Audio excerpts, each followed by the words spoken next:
There's a number of books that we call the Apocrypha or the deuterocanonical books that some Christian traditions accept as canonical. So here's a quick general overview of how those books got accepted by some traditions and how they got rejected by others. There are a number of books found in the Greek versions of the Old Testament that do not occur in the Hebrew Old Testament. These works are of different types. There is an apocalypse, there are historical works, there are liturgical texts, there are narratives, there are wisdom texts, and there are even expansions of previous Old Testament works. Early on, some people distinguished these extra works from the actual canon found in the Hebrew Bible, while others would accept these extra works as part of the canon. At the time of the Reformation, the Reformers distinguished these extra works, the Apocrypha, from the Old Testament Hebrew canon, thereby denying the Apocrypha canonical status.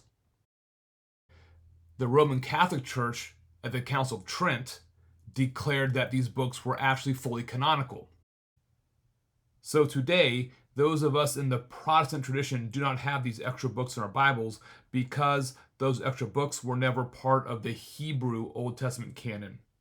And that's in line with the Reformation tradition and those who distinguish between the Hebrew Bible canon and the Greek tradition that added these extra works in at an early stage. But the Catholic tradition and others, such as the Orthodox tradition, do accept these extra books as canonical. And that's why these books will occur in their Bibles, but not in ours today. This image comes from the Orthodox Study Bible.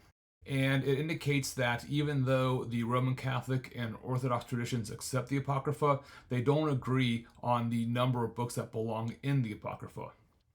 Now, in any case, I belong to the Protestant tradition that rejects the Apocrypha as canon.